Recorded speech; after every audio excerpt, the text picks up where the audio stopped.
আসসালামু আলাইকুম প্রিয় ভিউয়ার্স, আপনারা এতদিন পর্যন্ত দেখেছেন প্রথম পার্ট, দ্বিতীয় পার্ট। এবার আপনাদের সম্মুখে তৃতীয় পার্ট। হাজী সাহেবগণ মদিনা শরীফ থেকে মক্কা শরীফ যখন উপস্থিত হয় তখন তারা প্রথম উমরা করে নেয়। যেহেতু এটা তামাত্তু হজ, সেই জন্য তারা প্রথম উমরা করার জন্য প্রথমে তারা তাওয়াফ করে নেয়, তারপরে সাই করে। এই যে সাহি করছে, এই সাই করতে সাফা পাহাড় এবং মারোয়া পাহাড় দৌড়াদৌড়ি করাকে, 7 বার দৌড়াদৌড়ি করাকে সাই বলা হয়। একটা সাই কমপ্লিট হবে, তাহলেই সাফা থেকে মারোয়া পাহাড় পর্যন্ত পৌঁছালে একটি সাই হবে, এবং মারোয়া পাহাড় থেকে সাফা পাহাড় পর্যন্ত আসলে আরও একটি হবে। এইভাবে করে 7 বার দৌড়াদৌড়ি করতে হবে। মধ্যখানে যে সবুজ বাতি উপরে লাগানো আছে, এই সবুজ বাতি এই সোজা করে প্রত্যেক হাজী সাহেব যারা আছে, পুরুষ মানুষ যারা, তারা দৌড়াবেন তার শক্তি সামর্থ্য অনুযায়ী। যদি অসুস্থ মানুষ হয় তাকে যে দৌড়াতেই হবে এটা বাধ্যতামূলক নয়। এই জায়গায় হাজী সাহেবগণ দৌড়াদৌড়ি করেন এবং মহিলারা তারা হেঁটে হেঁটেই যাবে।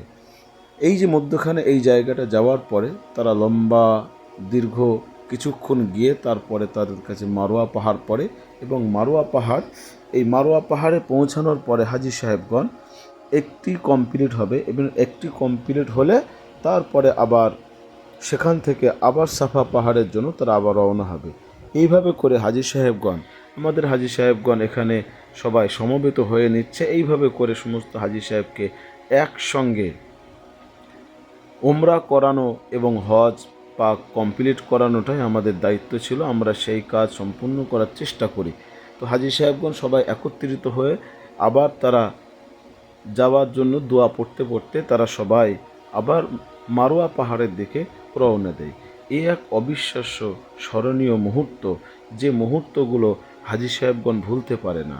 হাজী সাহেবগণের এইগুলো তাদের দিলের ভিতরে গেঁথে থাকে। এত সুন্দর জায়গা, একসঙ্গে সবাই দোয়া পড়তে পড়তে চলাফেরা, একসঙ্গে হাঁটা, একসঙ্গে সাফা এবং মারোয়া পাহাড়ে দৌড়াদৌড়ি করা বা হাঁটা, এ এক স্মরণীয় মুহূর্ত, আবেগময় মুহূর্ত, যেগুলো হাজী সাহেবগণ বাড়ি ফেরার পরেও তারা ভুলতে পারে না।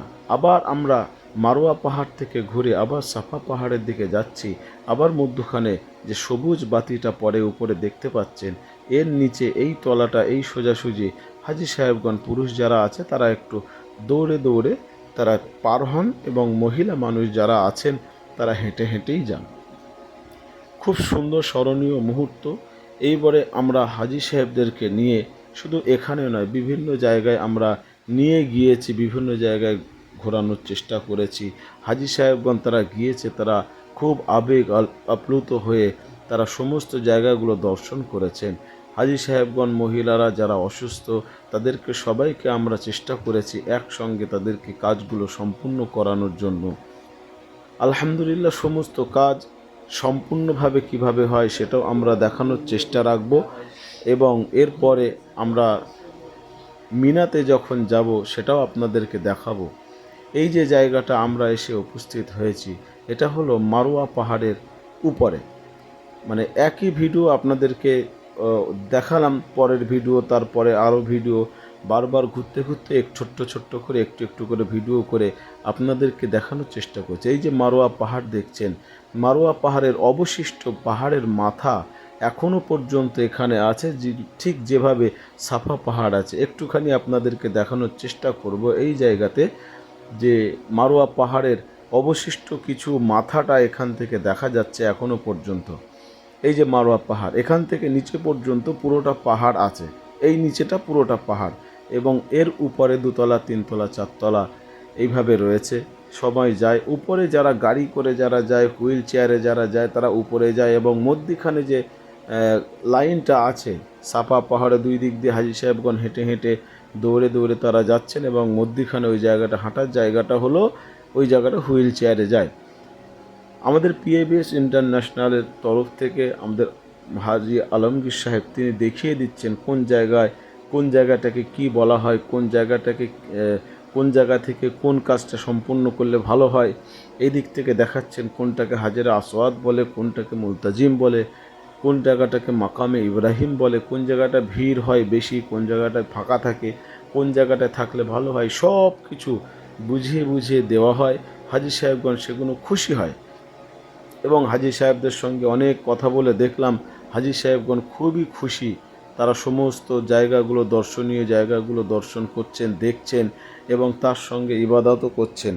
আমরা উমরা কমপ্লিট করে আমরা ন্যাড়া হয়ে তারপরে আবার আমরা হারাম শরীফের চত্বরে আমরা আসি। এসে এই জায়গাতে আমরা হাজি সাহেবদেরকে দেখাই কোথায় কি আছে না আছে। বহু জায়গাতে আমরা ঘুরেছি, জান্নাতুল মুআল্লা এবং সমস্ত জায়গাগুলো আমরা দেখেছি, কোন জায়গায় হাতিম, সব কিছু আমরা বুঝিয়ে দিয়ে হাজি সাহেবদেরকে দেখিয়ে দিয়েছি। আলহামদুলিল্লাহ, হাজি সাহেবগণ তারা সকলেই খুশি, আনন্দিত। তাদের খুশিটাই হলো সবচাইতে বড় জিনিস। তারা খুশি করে আমাদের জন্য দোয়া করেন, এইটাই আমাদের চাওয়া, আর তাছাড়া কিছু নয়। আলহামদুলিল্লাহ, হাজি সাহেবগণ তারা খুশি হলো। আমরা এখান থেকে অনেক জায়গায় গিয়েছিলাম, যেমন মসজিদে আয়েশা। এই যে দেখছেন মসজিদে আয়েশা, মসজিদে আয়েশা থেকেও অনেক হাজি সাহেব তারা উমরা পালন করেছেন। হজ করার আগেই তারা অনেকগুলো উমরা পালন করেছেন। মসজিদে আয়েশা থেকেও তারা উমরা পালন করেছেন। আমরা মসজিদে আয়েশাতে গিয়েছিলাম, মসজিদে আয়েশা থেকে উমরা পালন করেছিলাম হাজি সাহেবদের সাথে নিয়ে। হাজি সাহেবরা গিয়েছিল সেই দিন। খুব সুন্দর জায়গা মসজিদে আয়েশা। আম্মাজান আয়েশা সিদ্দিকা রাদিয়াল্লাহু তাআলা আনহা এই জায়গা থেকে উমরা পালন করেছিলেন। রাসূলুল্লাহ সাল্লাল্লাহু আলাইহি ওয়াসাল্লামের হুকুম অনুযায়ী তিনি এই জায়গা থেকে এহরাম পরেছিলেন বা নিয়ত করে নিয়েছিলেন। সেই জায়গায় রাস্তার ধারেও সেখানে স্লাইডিং সিঁড়ি সেখানেও লাগানো আছে। হাজি সাহেবগণ তারা উঠছেন এহরাম পরিহিত অবস্থায়। তারা বেরিয়ে আসার সময় এই ভিডিও অবশ্যই ভিতরটা আপনাদেরকে দেখানোর চেষ্টা করব, ভিতরটাও দেখাবো আপনাদের। আলহামদুলিল্লাহ, খুবই সুন্দর জায়গা। এই জায়গাগুলো দেখলে আপনার দিল ভরে যাবে, হৃদয় ঠান্ডা হয়ে যাবে। আমার রাসূলুল্লাহর ছোঁয়া, আমার রাসূলুল্লাহর কদম যেখানে পড়েছিল, সেই জায়গাগুলো দেখা মাত্রই দিলের ভিতরে একটা উদ্বেগ তৈরি হয়, আনন্দ লাগে, খুবই খুশি হয়, চোখ বেয়ে পানি গড়িয়ে আসে। সেই জায়গা আল্লাহ পাক রব্বুল আলামিন আমাদেরকে দেখার সুযোগ করে দিয়েছেন। আলহামদুলিল্লাহ, অনেক মানুষ এই জায়গাতে যায়, এই জায়গাতে গিয়ে কত কান্নাকাটি করে। এই যে সেই মসজিদে আয়েশা, ভিতরটা খুব সুন্দর, একটি ঝাড়বাতি লাগানো আছে, বহু বাতি আছে সেই ঝাড়বাতিতে, বহু বড় ঝাড়বাতিটা। আলহামদুলিল্লাহ, সেই ঝাড়বাতিটার নিচে থেকে আপনাদেরকে ভিডিও একটু দেখানোর চেষ্টা করছিলাম। খুব সুন্দর জায়গা এবং এই জায়গায় আসলে আপনার যেতে ইচ্ছা করবে না, এত সুন্দর জায়গা। তা আল্লাহ পাক রব্বুল আলামিন তার সুন্দর জায়গা, তার ঘর, তার কাবা বাইতুল্লাহ চতুর্দিকে যে জায়গাগুলো রেখেছেন, তিনি তো নিজেই বলেছেন, ইন্না আউওয়ালা বাইতি উদিয়া আলিন নাস লাল্লাযী বিবাক্কাতা মুবারাকা ওয়া হুদাল লিল আলামিন। আমি সর্বপ্রথম ঘর নির্মাণ করেছি এই কাবা বাইতুল্লাহ শরীফকে, এবং সেটা বাক্কা শহর যথা মক্কা শহরে অবস্থিত, এবং তার চতুর্পাশে আমি আল্লাহ পাক রব্বুল আলামিন আমার অফুরন্ত নিয়ামত দ্বারা পরিপূর্ণ করে রেখেছি। সেই জায়গার মধ্যে মসজিদে আয়েশাও আছে, তার ভিতরে একটি। আল্লাহ পাক রব্বুল আলামিন এই জায়গাতে আমাদের নিয়ে এসেছিলেন। এখান থেকে আমরা ইহরাম পরে আমরা এখান থেকে একটু ওমরা পালন করি। এই সেই মসজিদে আয়েশা, যারা আসবেন অবশ্যই এখান থেকে একটি ওমরা করার চেষ্টা করবেন। আমরা বহু মিকাতেও গিয়েছিলাম, যেমন জোরানা গিয়েছিলাম। জোরানা হলো ওই জায়গা যেখানে জোহরানা মসজিদটি ওই জায়গায় অবস্থিত যেখানে মক্কা বিজয়ের পরপরই হুনাইনের যুদ্ধ সেখানে সংঘটিত হয়েছিল। জোহরানা মসজিদ ওর পাশেই হুনায়ন একটি জায়গার নাম, সেই জায়গায় যুদ্ধ হয়েছিল। সৌদি আরবের মক্কা ও তাইফের শহরের যে তাইফ শহর, ওর মাঝামাঝি আল জিরানা নামক এই জায়গাটা অষ্টম হিজরিতে ইসলামী বাহিনী এবং হাওয়াজিন শফিক গোত্রের মধ্যে একটি যুদ্ধ হয়। সেই যুদ্ধে নবী সাল্লাল্লাহু আলাইহি ওয়াসাল্লাম যুদ্ধলগ্ন গনিমতের মাল সম্পদ কয়েকদিন রেখেছিলেন এবং বন্টনও করেছিলেন। পরবর্তীতে বিশ্বনবী সাল্লাল্লাহু আলাইহি ওয়াসাল্লাম এই জায়গা থেকে উমরা পালন করেছিলেন, এহরাম বেঁধেছিলেন এখান থেকে। তাই এটি হজ ওমরা পালনকারীদের জন্য একটি গুরুত্বপূর্ণ মিকাত, এহরাম বাঁধা, সেখানেও আমরা গিয়েছি। এখন দেখছেন আপনারা মসজিদে আয়েশা, মসজিদে আয়েশার বাইরের চিত্রটা। মসজিদে আয়েশার বাইরের চিত্রটা সুন্দর। এখানে মহিলাদের জন্য আলাদা ব্যবস্থা, পুরুষদের জন্য আলাদা ব্যবস্থা। সুন্দর জায়গা। এখানে বৃষ্টির সময় যখন বৃষ্টি আসে, কোনো দিন যখন বৃষ্টি আসে, সেই বৃষ্টির সময় আপনি আসলে বুঝতে পারবেন যে ভিতরে অটোমেটিক বৃষ্টির পানি চতুর্দিকে পড়ছে। এদিকে বৃষ্টি কম হওয়ার কারণে এদিকে তেমন বৃষ্টির যে ব্যবস্থা, বৃষ্টি আসলে যে ঢাকার ব্যবস্থা এদিকে কম থাকে। তো যাই হোক, আমরা এখান থেকে উমরা করার জন্য হাজি সাহেবদেরকে নিয়ে আমরা আবার বার হই মক্কা শরীফের উদ্দেশ্যে। কি সুন্দর দৃশ্য এই জায়গাটা, যে জায়গায় আমাদেরকে গাড়িওয়ালা আমাদেরকে নামালো টানেলের নিচে, সেখান থেকে আমরা চলন্ত সিঁড়িতে করে উপরে উঠছি। এই দৃশ্য আপনাকে মুগ্ধ করে তুলবে। সেই দৃশ্যটা এক অসাধারণ দৃশ্য। দেখেন, অবশ্যই এই জায়গা মিস করবেন না। ওঠার সাথে সাথে দেখবেন সেখানে মক্কাতুল মুকাররমা, সেই বড় বড় মিনারগুলো এখান থেকে দেখা যাচ্ছে। একদম সোজাসুজি আমাদের হারাম শরীফে তুলছে, সেই জায়গায় আমরা উঠছি। প্রচুর হাজি সাহেবগণ এখানে এই রাস্তা দিয়ে আসে এবং টানেলের নিচে নামে, এবং এমন সিঁড়ি বহু জায়গায় লাগানো আছে, সেই সিঁড়ি দিয়ে উপরে চলে আসেন।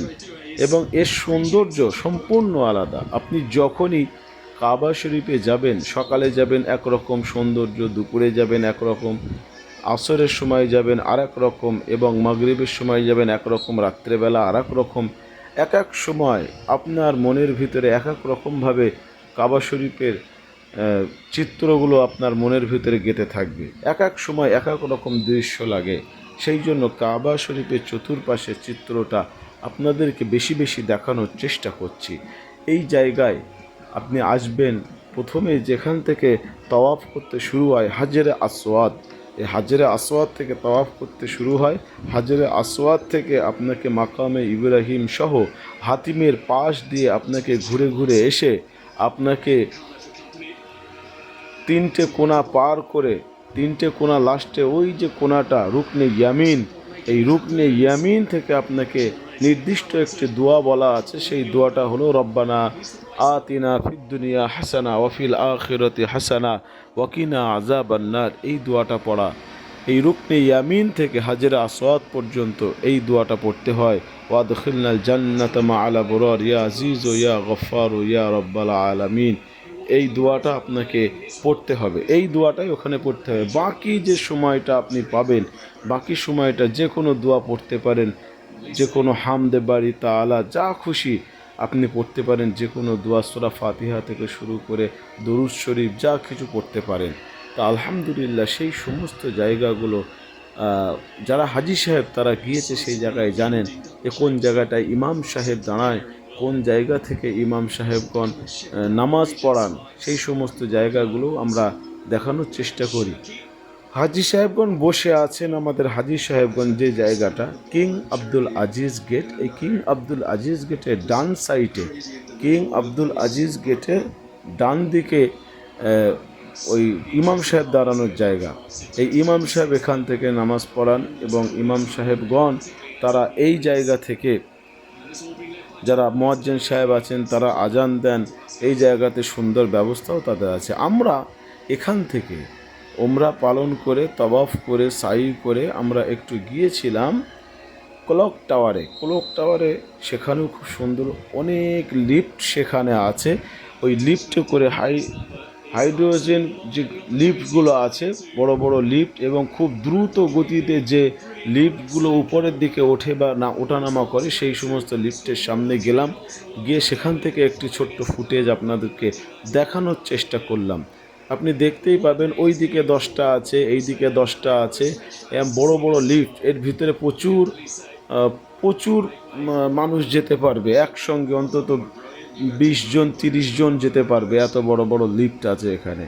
এবং প্রথম থেকে 10 তলা পর্যন্ত একরকম লিফট, 10 তলা থেকে আবার 20 তলা পর্যন্ত একরকম লিফট, আবার ওখান থেকে আবার 40 তলা পর্যন্ত, এইভাবে করে ছোট ছোট ফরম্যাট করে লিফট বানানো হয়েছে ওখানে। তো যেমনই হোক, আমরা সেই জায়গায় একটুখানি ঢুকেছিলাম হাজি সাহেবদেরকে দেখানোর জন্য এক ঝলক।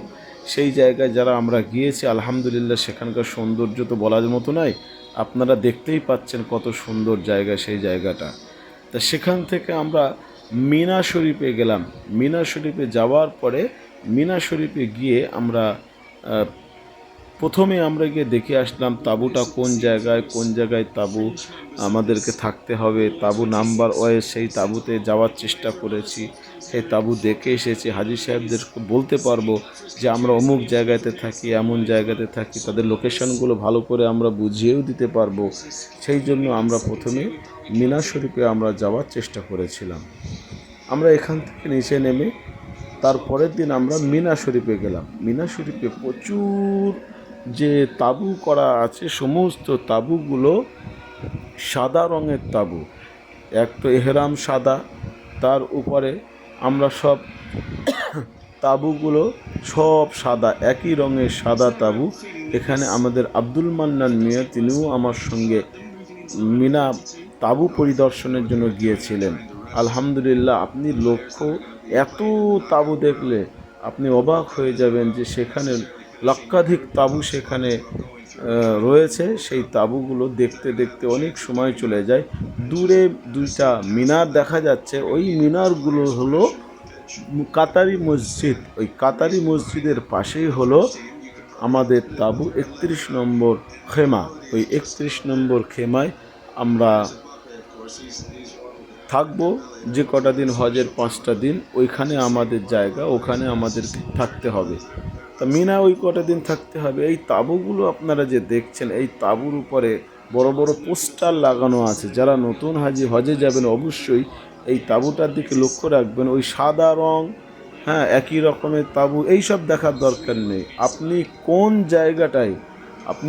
জায়গাটায় আপনি তাঁবু নাম্বার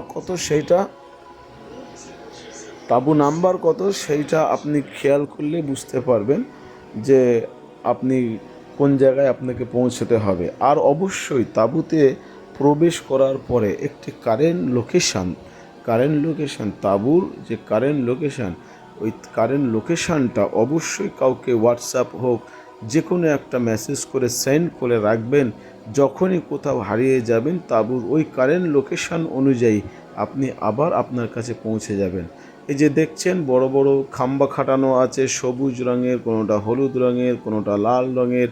ওই মাথায় ছোট ছোট লাইট জ্বলছে, ওগুলো লাইট নয়, ওগুলো নাম্বার লেখা আছে।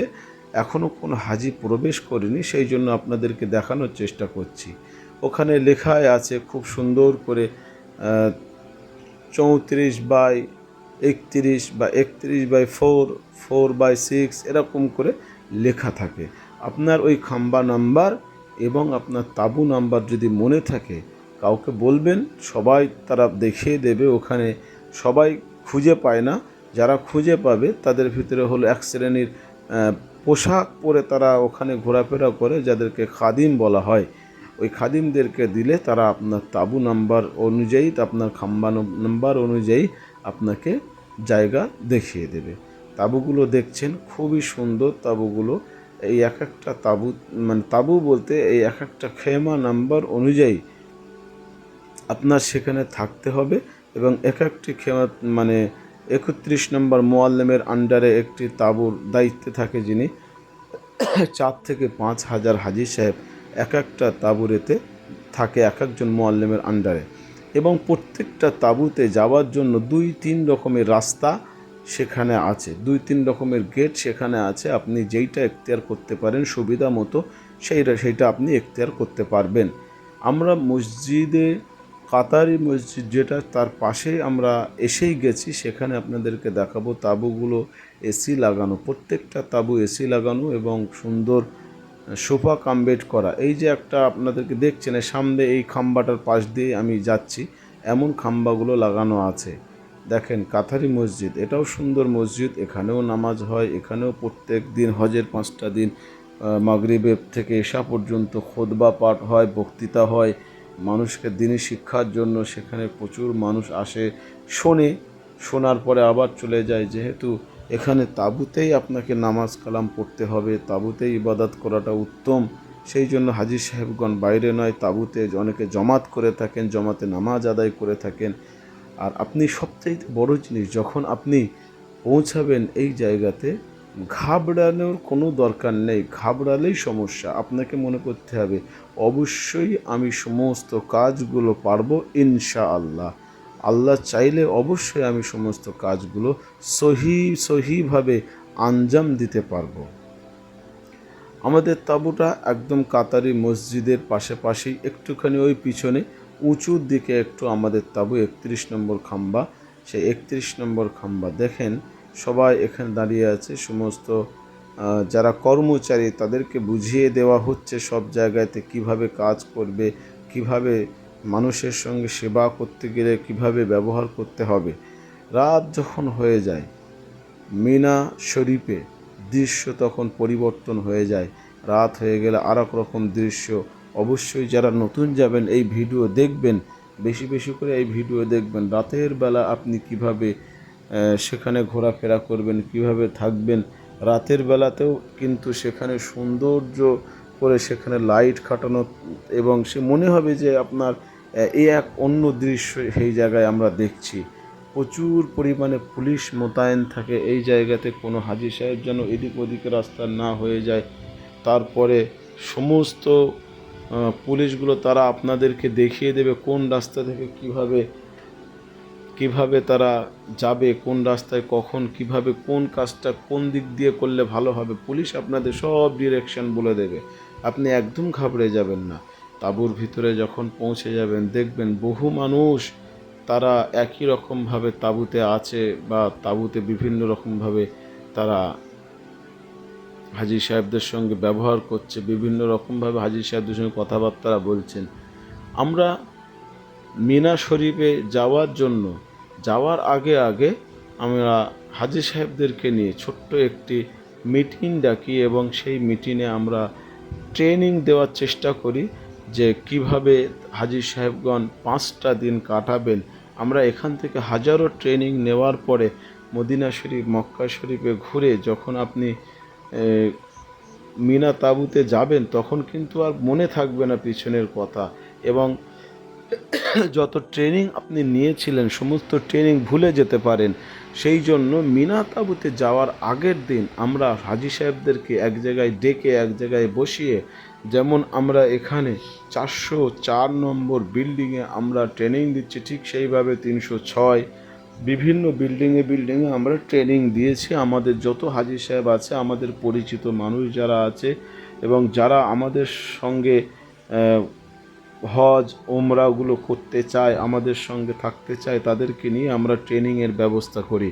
সমস্ত হাজি সাহেবদেরকে নিয়ে বিভিন্ন রকমভাবে কথা বলে বোঝাচ্ছেন আলহাজ মাওলানা গোলাম মোস্তফা সাহেব, আলহাজ আবদুল্লাহ সাহেব, অনেকেই, আমি গুনাগার কথা বললাম, আলমগীর সাহেব কথা বললেন।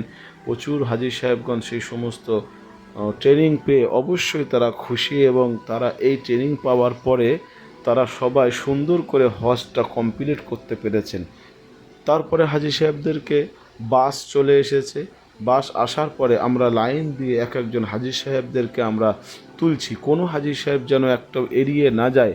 মিনা শরীফে যাওয়ার জন্য সবাই যেন যেতে পারে, একটা কেউ যেন এড়িয়ে না যায়। যেহেতু একসঙ্গে থাকতে হবে, একসঙ্গে সমস্ত কাজগুলো আমাদেরকে করতে হবে, সেই জন্য সমস্ত হাজি সাহেবদেরকে লাইন দিয়ে এক এক করে আমরা ওঠানোর ব্যবস্থা করছি।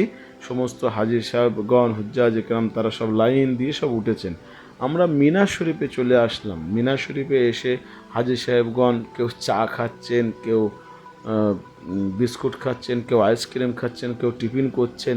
সৌদি সরকার খুব সুন্দর ব্যবস্থাপনা করেছে, প্রত্যেকটা সোফা কমপ্লিট করেছেন, এবং তার সঙ্গে প্রত্যেকটা সোফাতেই হাজি সাহেবের নাম, ফটো সহ, কভার নাম্বার সহ হাজি সাহেবদের বেড সব মেরে দিয়েছে। একজনের বেড আর একজন নিতে পারবে না, সেই জন্য তারা ব্যবস্থা করে দিয়েছে। প্রত্যেকটা হাজি সাহেবের ভিন্ন ভিন্ন একটি জায়গাতে একটা ছোট ছোট তাঁবু মতো করে, তাঁবুর মধ্যে আর একটা তাঁবু মতো থাকে, তার ভিতরে রেখেছে। তার ভিতরে সুন্দর করে ঘর মতো করে সেখানে নাম্বার ওয়াইজ সেখানে দেওয়া রয়েছে, কত নম্বর কত কি, H2, H1, H3, H4, এরকম করে H11, H12 এরকম করে দেওয়া রয়েছে। F1, F2, F3, F4, তার মানে সেগুলো মেয়েদের জন্য এবং ছেলেদের জন্য সেখানে দিয়েছে। তো হাজি সাহেবরা অনেক কোরআন হাদিসের কথা আলাপ আলোচনা এই মিনা শরীফের তাঁবুর মধ্যে সবাই আলোচনা করে এবং নামাজ কালাম পড়ে, তসবিহ তেলাওয়াত করেন। কেননা 5টা দিন এহরাম অবস্থাতে হাজি সাহেবগণ এই জায়গায় থাকবেন। এহরাম অবস্থাতে হাজি সাহেবগণ কোনো রকমের এখানে বাথরুমের যে সিস্টেম, বাথরুমটা একটু কষ্টকর হলেও হতে পারে, কিন্তু বাথরুম একটু চালাকি করে যদি আপনি সময় মতো যদি বাথরুমটা সেরে নেন, ইস্তেঞ্জা কাজগুলো, তাহলে আপনার কোনো সমস্যা হয় না। এবং হাজি সাহেবদের জন্য ছোট্ট একটি বেড কভার, বালিশের কভার, তারপর পানির বোতল এবং ছাতা সব কিছু হাজি সাহেবদেরকে দিয়েছে সৌদি সরকার। সেগুলো প্রোভাইড করেছে হাজি সাহেবদের। ছোট্ট ছোট্ট একটা কিটস করে সেখানে দিয়েছে, ছোট্ট একটি কম্বলও দিয়ে রেখেছে তার মধ্যে। অবশ্যই হাজি সাহেবরা ব্যবহার করতে পারে এবং হাজি সাহেবরা এগুলো ব্যবহার করলে তা প্রত্যেকজনের জন্য আলাদা আলাদা করে ছোট ছোট কিট সেখানে নিয়েছে কভার নাম্বার অনুযায়ী। এই যে আমরা দেখিয়ে দিচ্ছি আপনাদেরকে হাজি সাহেবগণের জন্য এক একটা হাজি সাহেবের নাম্বার ওয়াইজ তারা এক একটা বেড পাবে এবং কিটগুলোও তারা পাবে। শুধু এখানে নয়, আমরা যখন এখান থেকে আমরা আরাফার ময়দানে গেলাম, আরাফার ময়দানে যে তাঁবু ছিল সেই তাঁবুতে ছোট ছোট কিট ছিল এবং এক একজনের জন্য এক একটা কিট। সেখানেও কিন্তু বালিশের ব্যবস্থা করে রেখেছে, সুন্দর এসির ব্যবস্থা। এই জায়গাটা মিনা শরীফের তাঁবুতে রান্নাবান্না হয়। যিনি আমাদের সঙ্গে কথা বলছেন উনি আমাদের রান্নি এবং সুন্দর রান্না করেন এবং এই জায়গাতে খুব সুন্দর করে রান্নাবান্না হয়। হাজি সাহেবগণ 4 থেকে 4,500 হাজি সাহেবের রান্না এই জায়গাতে হয়। এখান থেকে মেন গেট, এই মেন গেট থেকে আপনি যদি ভিতরে যান অবশ্যই আপনাকে সব ব্যবস্থাপনা 31 নম্বর খেমা 3/639 3/639, এটা হলো আমাদের খাম্বা নাম্বার এবং এখান থেকে সব কিছু ব্যবস্থাপনা হচ্ছে। র্যাক রাখা আছে, এখানে আপনার ম্যাপ রাখা আছে, যে ম্যাপ অবশ্যই দেখলে আপনি সব কিছু আপনার সুবিধা মতো হবে। সেই জায়গাতেও আমরা দেখিয়ে দেই এই যে কিভাবে কোন জায়গায় কোন তাঁবুর মধ্যে কে আছে, কোন জায়গায় কে আছে, সব A to Z আপনি এই জায়গার লক্ষ্য রাখলে আপনার তাঁবুটা কোন জায়গায় কোন খেমার মধ্যে আপনি আছেন সেটাও অবশ্যই আপনি দেখতে পাবেন। এই যে I1, I2, I3, I4, তারপরে H6, H5, ঠিক এইভাবে করে আমি আগেই বলেছি সেইভাবে হাজি সাহেবদেরকে যাতে তার বুঝতে অসুবিধা না হয় বড় বোর্ড মারা আছে এবং প্রত্যেকটা খেমার পাশাপাশি সব কিছু সেখানে বোর্ডে মারা রয়েছে। অবশ্যই তারা দেখে বুঝতে পারে, হাজি সাহেবদের কোনো সমস্যা হয় না। আর বিশেষ করে বাথরুমের ব্যাপার যেটা বললাম, এক্সচেঞ্জার ব্যাপারটা আপনাকে বুঝে নিতে হবে। এখানে প্রচুর মানুষ এবং এক্সচেঞ্জার জায়গাটা কম, গোসলখানার জায়গাটা কম। একসঙ্গে সকলে ভিড় করলে হবে না, যে টাইমটা ফাঁকা থাকে ফাঁকা টাইমটা আপনাকে বুঝে নিতে হবে। যেমন মাগরিবের আগে আপনি ঢুকলে এই যে বাথরুমটা দেখেন, এই যে বাথরুম এবং বাথরুম সুন্দর বাথরুম, দুর্গন্ধমুক্ত বাথরুম, খুব সুন্দর ব্যবস্থাপনাও করা রয়েছে। কিন্তু আপনাকে সময় মতো আসতে হবে, নইলে লাইন দিতে দিতে মাথা খারাপ হয়ে যাবে। পানির ব্যবস্থা সুন্দর, হাওয়ার ব্যবস্থা সৌদি সরকার খুব সুন্দর ব্যবস্থাপনা করেছে আলহামদুলিল্লাহ। সেই জায়গাতে আমরা ছিলাম। ব্যবস্থাপনা চা থেকে শুরু করে বিভিন্ন রকমের বিস্কুট, বিভিন্ন রকমের চানাচুর পর্যাপ্ত পরিমাণ দিয়েছে। হাজি সাহেবগণ অটোমেটিক খাওয়ায় ব্যস্ত বা কেউ বাথরুমে ব্যস্ত, বিভিন্ন কাজের মধ্যে ব্যস্ত, ইবাদতে ব্যস্ত। হাজি সাহেবগণের কোনো কষ্ট হয়নি।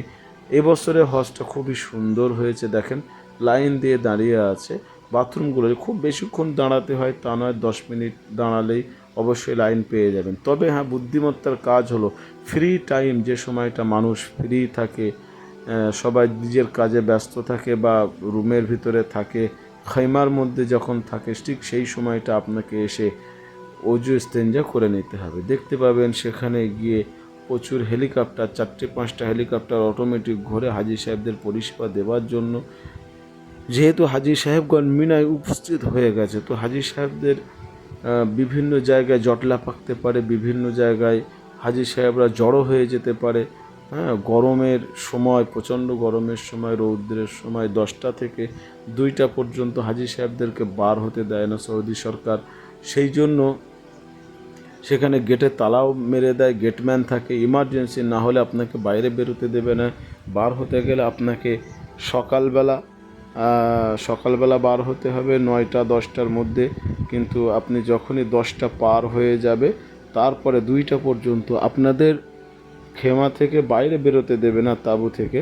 তো আপনাদের এটা খেয়াল রাখতে হবে, যখনই যাবেন অবশ্যই খেয়াল রাখবেন যে এই টাইমের বাইরে, এই যদি বাইরে বারই হতে হয় তাহলে আমাদেরকে 10টার আগে বেরিয়ে আসতে হবে। এইটা খেয়াল রাখবেন, সকলে অবশ্যই খেয়াল রাখবেন। আমরাও চাই সমস্ত হাজি সাহেব সুন্দর পরিষেবা পাক।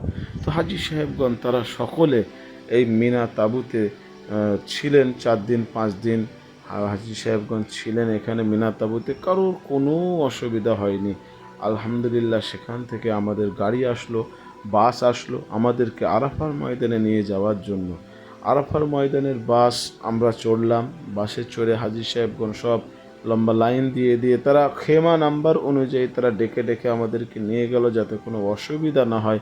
সেই দিকে আমাদের মোয়াল্লেম যিনি ছিলেন 31 নম্বর মোয়াল্লেম, তিনি আমাদেরকে সুন্দর ব্যবস্থাপনা করেছিলেন। তা আলহামদুলিল্লাহ কারোর কোনো অসুবিধা হয়নি।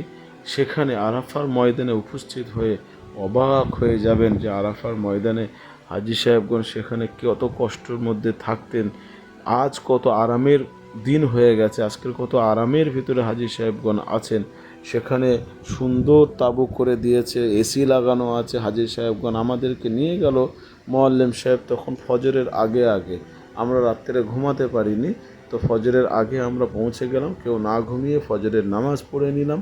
ফজরের নামাজ পড়ে দেখেন সব হাজি সাহেবগণ আরাফাত তাঁবুর মধ্যে সব ঘুমিয়ে আছেন। ফজরের নামাজের পরপরই বেশ একটা লম্বা ঘুম লাগে, কিন্তু হাজি সাহেবগণ কিছুক্ষণ ঘুমিয়ে তারপরে উঠে ইবাদত বান্দেগি করে তারপরে কান্নাকাটি অনেক কিছু। আরাফার ময়দানে একটা ঐতিহাসিক দিন, যে এখানে এই দিন আল্লাহ পাক রব্বুল আলামিন হাজি সাহেবদের জীবনের সমস্ত গুনাহ মাফ করে দেন। কেউ যদি সন্দেহ করে যে আমার গুনাহ মাফ হবে না, তার গুনাহ হবে, কারণ আল্লাহ পাক রব্বুল আলামিন কিন্তু ওয়াদা করেছেন।